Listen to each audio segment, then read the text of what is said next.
To buy a home in Canada, you often need a down payment, and a down payment can be very tricky to save up.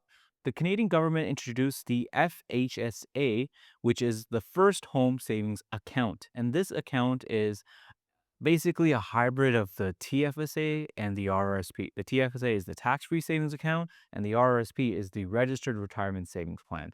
Now, the FHSA is not a savings account. It's kind of misleading. It's in the name, first home savings account, but it's not supposed to be treated like a savings account. It's an investment vehicle.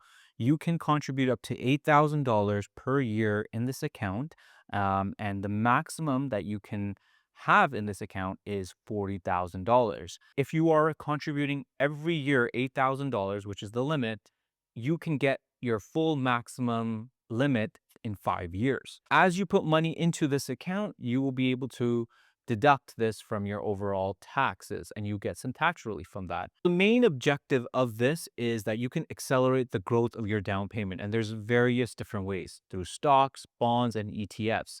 This isn't a typical savings account. Even though the name says savings account, it's not supposed to be treated like that. If you invest this money that you're putting in every single year, up to $8,000 per year for a maximum $40,000, the benefit is going to be in when you withdraw this money. There is no tax on the gain that you've made in this account.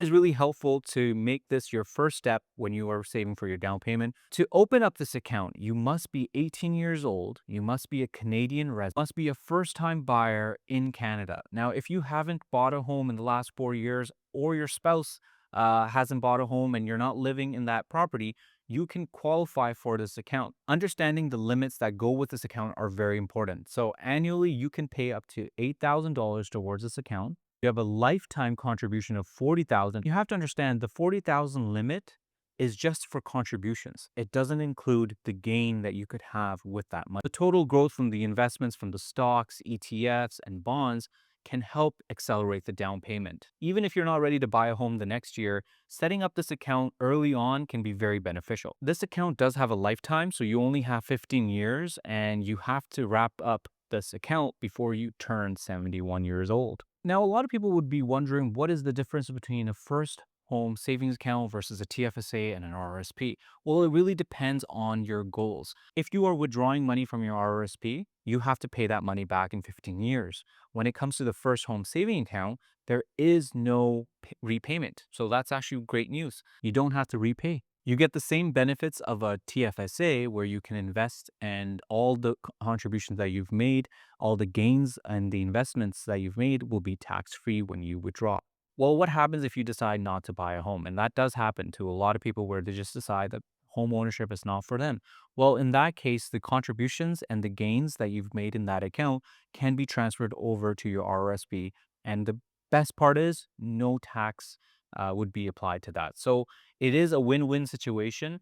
Now, on the opposite side, if you don't have a first home saving account and you've decided that you want to buy, what you should be doing is taking your money from your RRSP and putting it into the FHSA. Why? Well, because there won't be any repayment available. So that's great for you.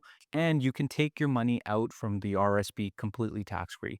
Normally, if you were taking money out of your RSP for anything else, you would be taxed based off your current income. So essentially, having a first home saving account and putting it into your RSP, you could have $40,000 going into your RSP, which will help you in the long run as well. I hope that was helpful. The first home saving account is very important to do if you are accelerating your down payment growth. This will help you in the long run when it comes to taxes. The first home saving account is a very important step in your home buying journey. It's important to open up the account as quickly as possible. And that's it from me. If you have any questions, feel free to let me know. It's important to make sure that you make the right decision when you are choosing which accounts to go with. These are all investment vehicles that are available to you, but making sure that you take advantage of all of them is going to help you in the long run. I'll see you on the next one.